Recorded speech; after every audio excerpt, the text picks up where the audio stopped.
This is the Global Podcast Network, where executives and professionals connect, share, and inspire. Stay tuned for the conversations that drive success.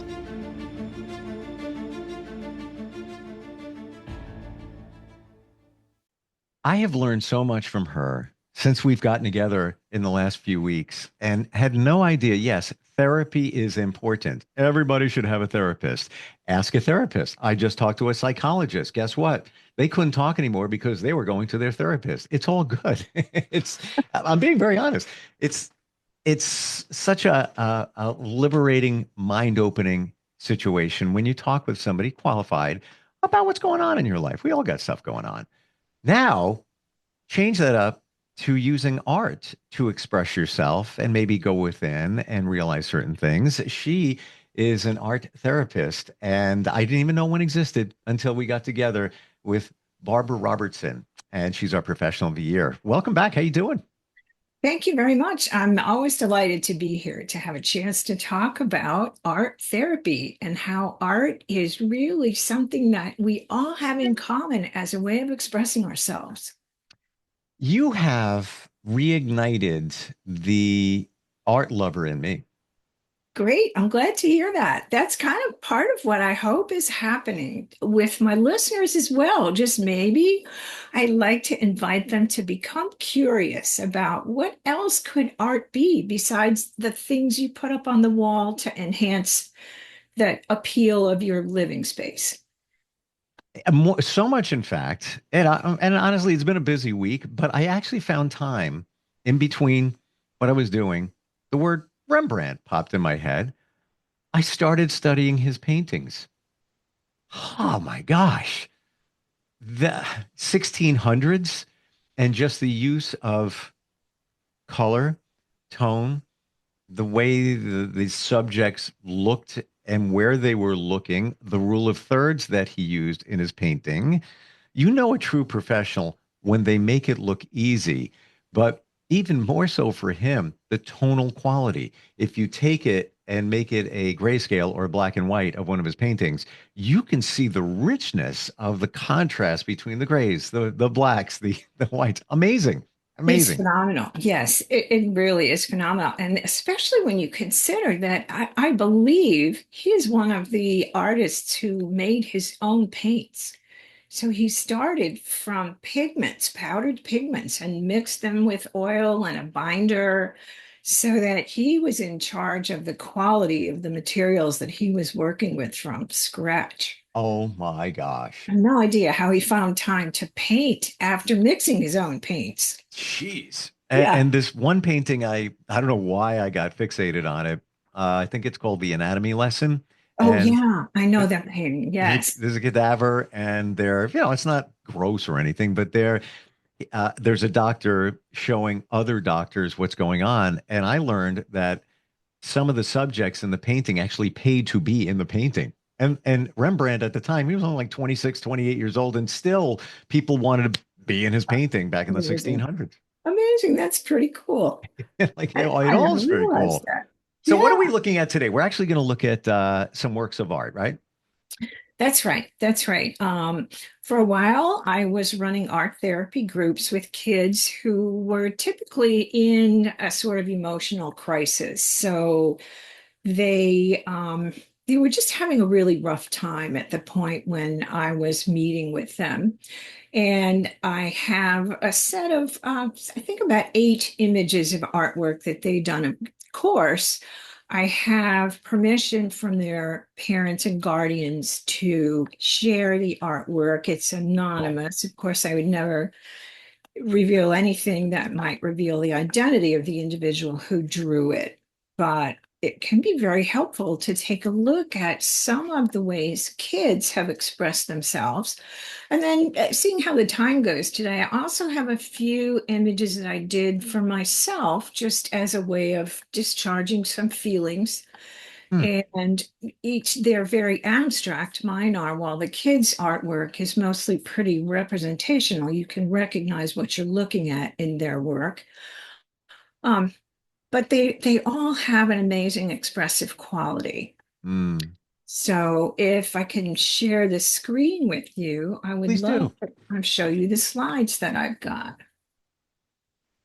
Okay. Also amazing. We're talking about Rembrandt making his own paints. I find it fascinating the mediums that people choose. Like back in the day, I drew cartoons. It was pen and ink, bristleboard. That's what I did. That's the only thing. And then I started taking lessons. Sumi is what it was called, and it was the art Ah, of yeah. Uh-huh. Japanese painting. And that's you kind of make your own pigment. It's like you have a stick, a certain type of stone that was found somewhere, like a charcoal, and you rub it against something else with water, and that creates the pigment. Okay, here we go. Mhm. There we go. Okay. So this little drawing, there are two dogs here that are just kind of roughly drawn in. This one is almost kind of smudged out, and this one is just hunkering down so low to the ground. And then the child added a caption that says, "My dogs are sad."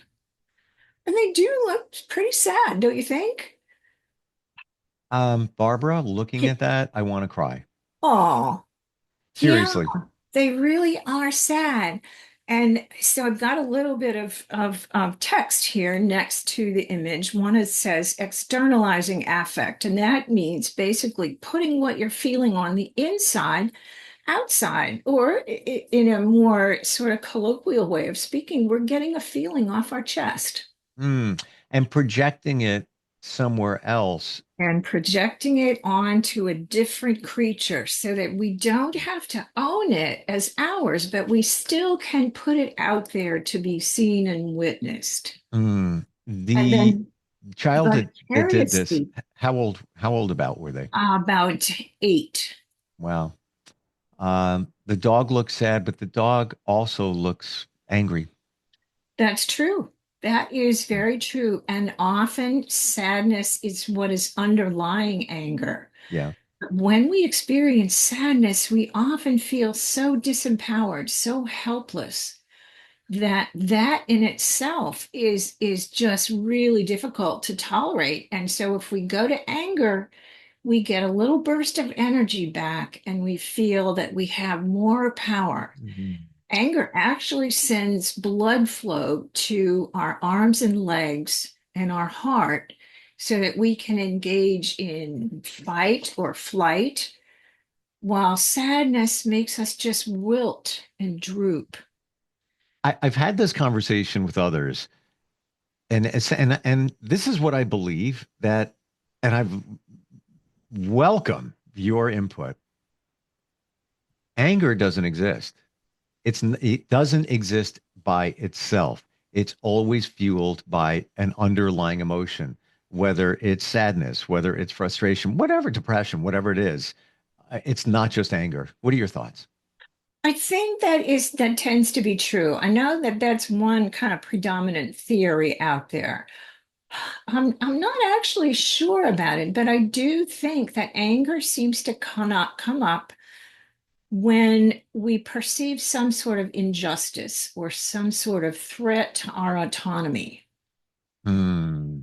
And so I do think that there's a sort of complex situation that anger is in response to. I also think we don't understand that anger can have a very constructive aspect because mostly we're familiar with anger being expressed in destructive ways. Hmm. Yeah, very negative. It's always very negative. But when you Right. think about it, even if somebody's depressed, they may be angry because they're not able to do certain things or they're not finding joy in something. So it's Sure. making them angry. They're really not angry. Fundamentally, at the core level, it's more of something else. Yes. Yeah, I Mm. really do think that that's true most of the time. All And right. How about you want to take a look yeah, at another one? let's go on to this one.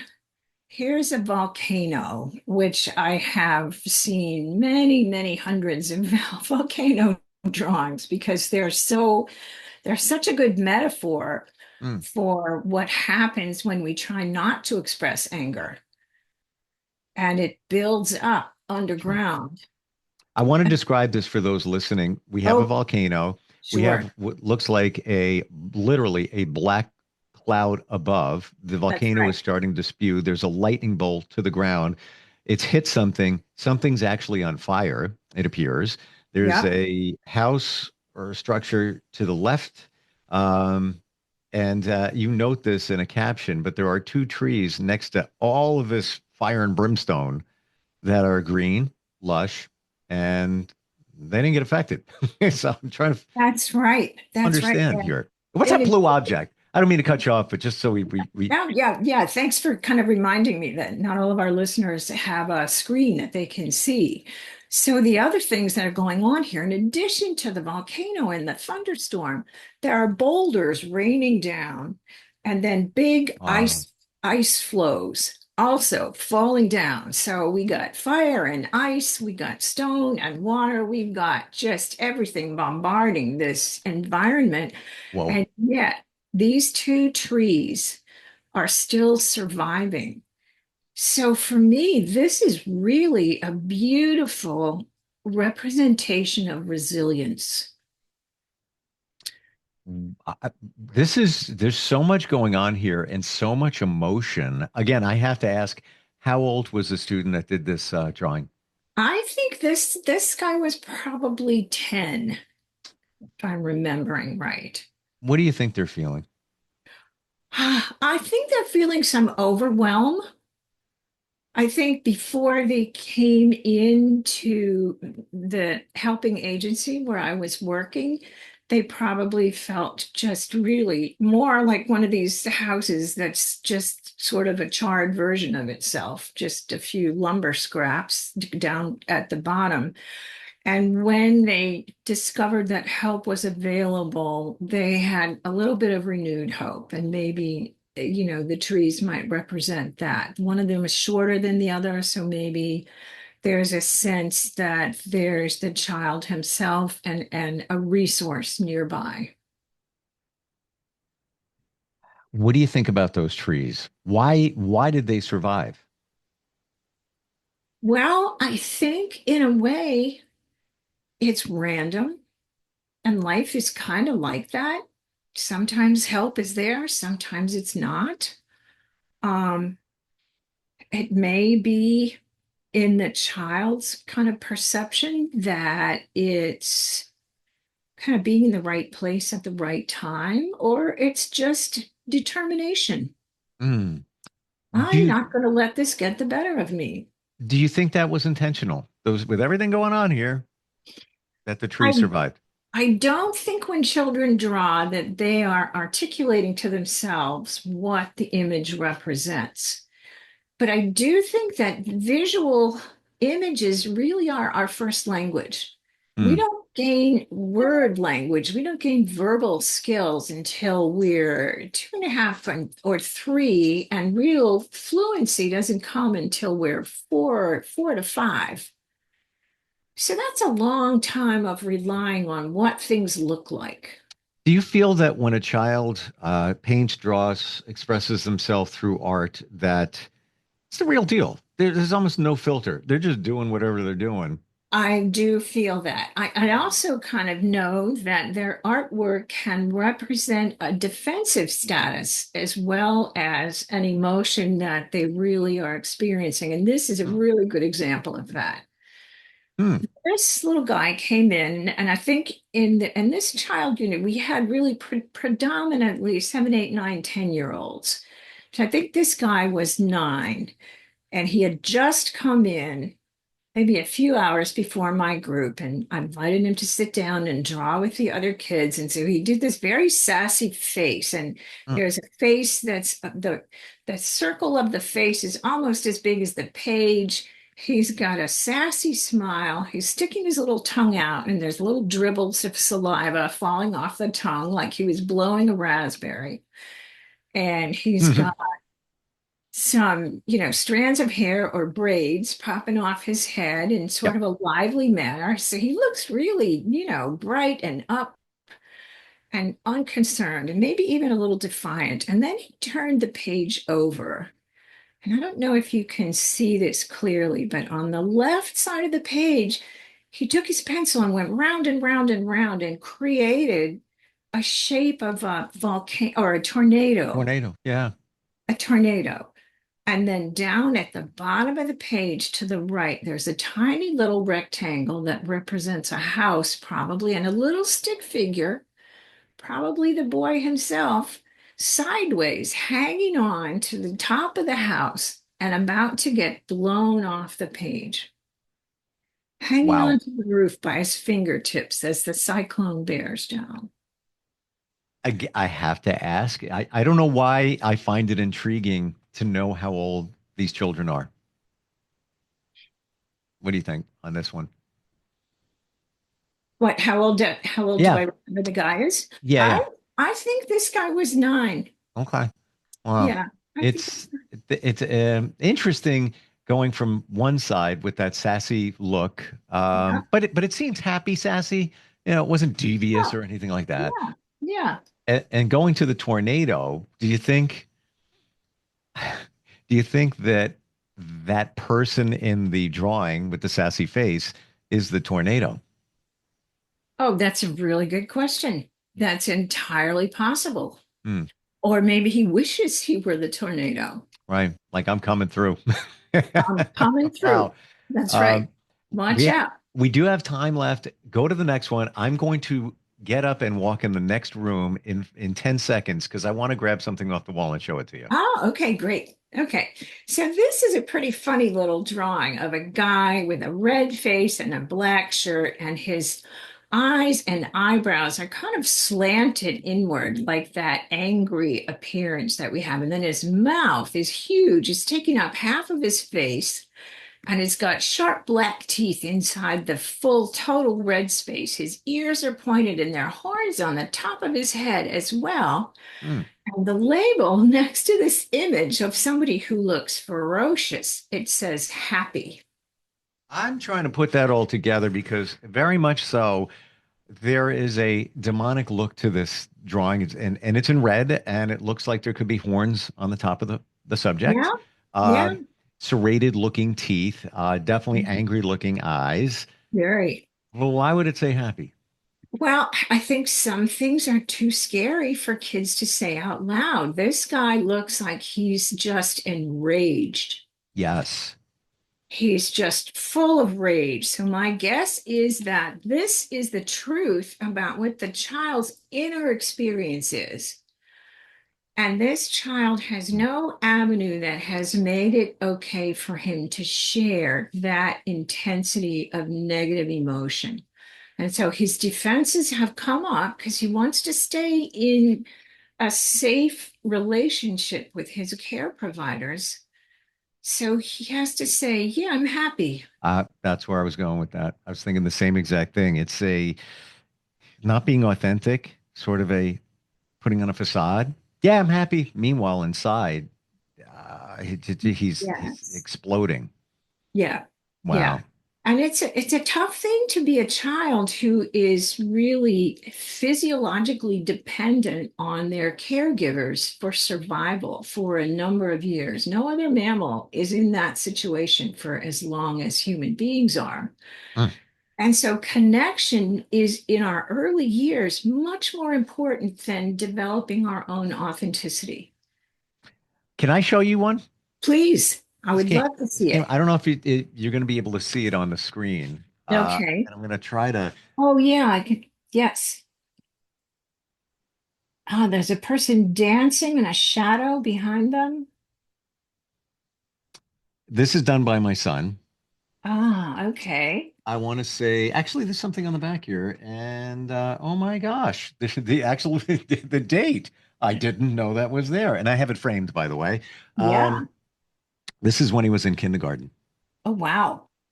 That's and phenomenal. I know he's my son, but I just the when you look at the movement of the subject and the abstract paint behind it, and then the shadow behind him, he did this all himself. Uh, Wow.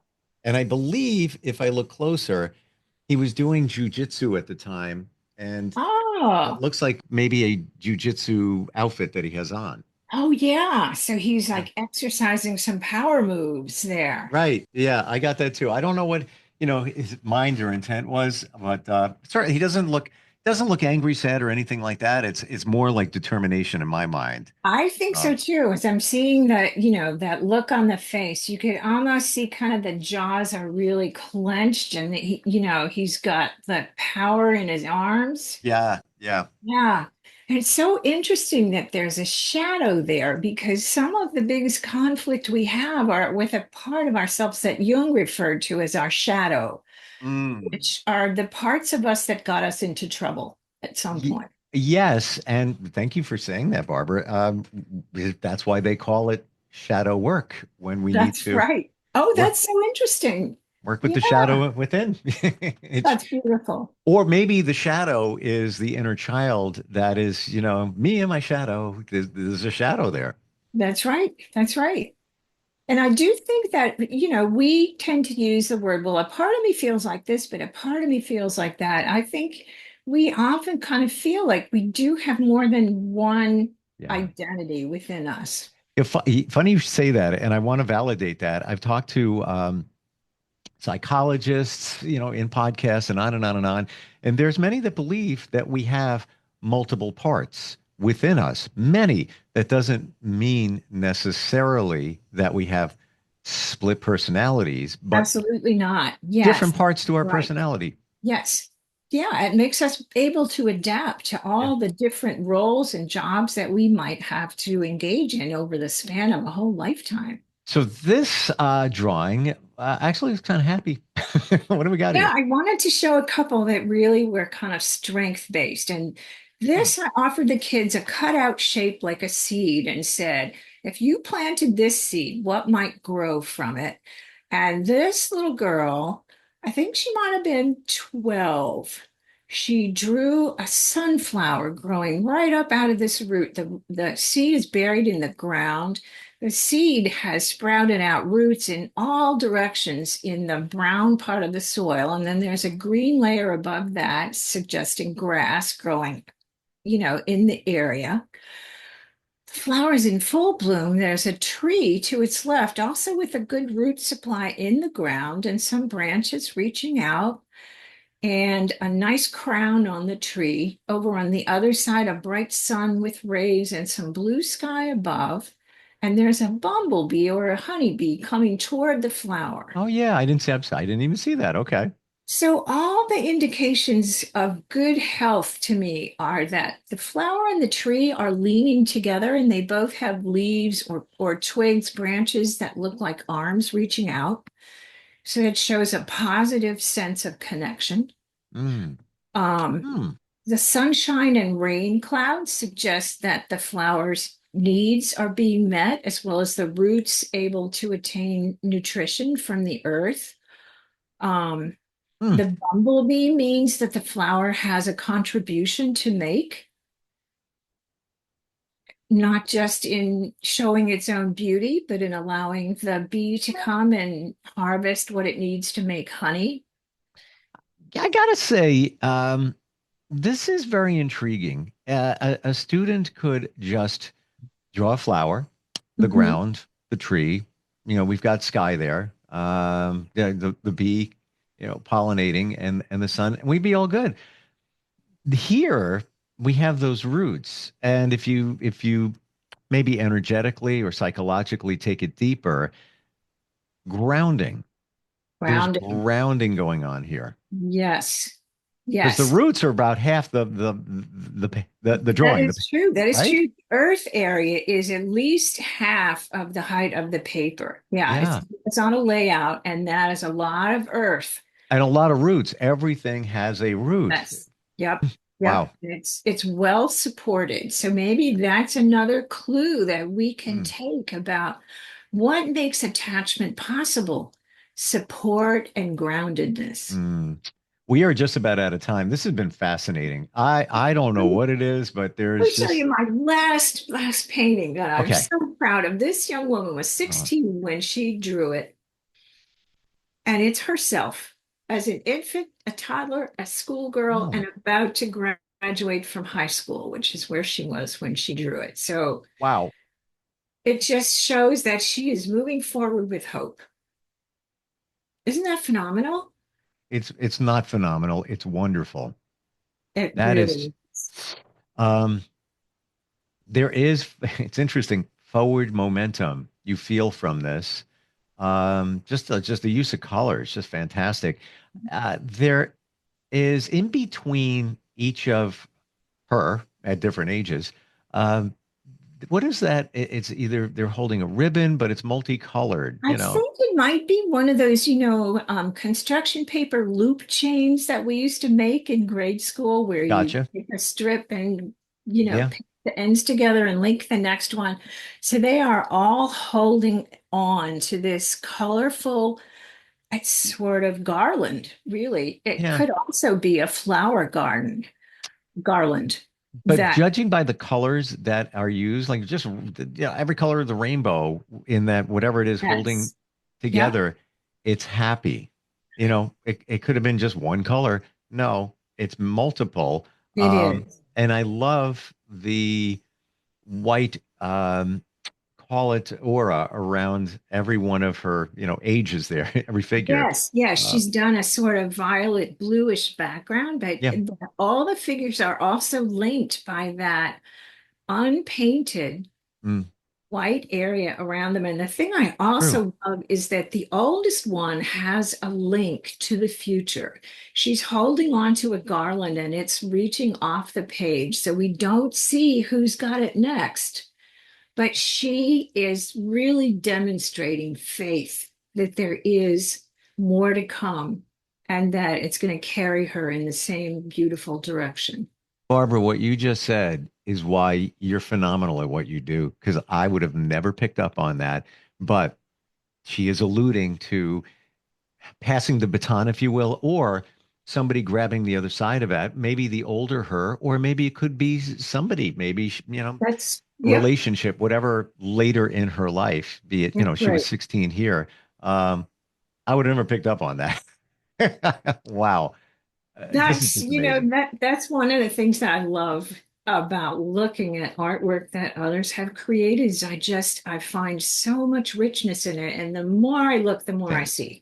see. Same. And it's almost addictive. Like same thing with the Rembrandt. I just had a couple of minutes, Googled, saw a painting, found a bigger image of it, blew it up, magnified it, and I was hooked on it like a TV show. I can't shut off. It was the weirdest Yes. thing. Hmm. Yeah. Yeah. Love it. Best way to find you if somebody's looking for some insight, how to maybe work with their kids or even express themselves. How do we do that? Sure. So you can find my website at Robertson, which is Robertson, Art Therapy, LLC.com. That's my website, www, all the Yep. precursor You don't letters. you don't even have to type that in. It's I just don't think so anymore, do you? no Right. more. Yeah. And then my email is B Robertson, B for Barbara Robertson dot ATR. Make sure it's ATR, not ART, because I have done that myself at gmail.com. Wonderful talking with you. Thank you for opening all of our eyes to the wonders of art connected to therapy. I know it was therapeutic, never to this level. And I think it's fantastic. I appreciate it. You're very welcome. I'm grateful for the opportunity, and I really want to invite any listener out there who has something to make a mark to make some marks. Some Literally. literally make some marks that might have some connection to what you're feeling, what your energy level is, what you'd like to have happen, anything that wants to be expressed in you. Next time we get together, we didn't get to it today, so I would love to take a look at some of your abstracts if we could. Sure, I look forward to that. Same here. All right, we'll be Okay. right back. This is the Global Podcast Network, where executives and professionals connect, share, and inspire. Stay tuned for the conversations that drive success.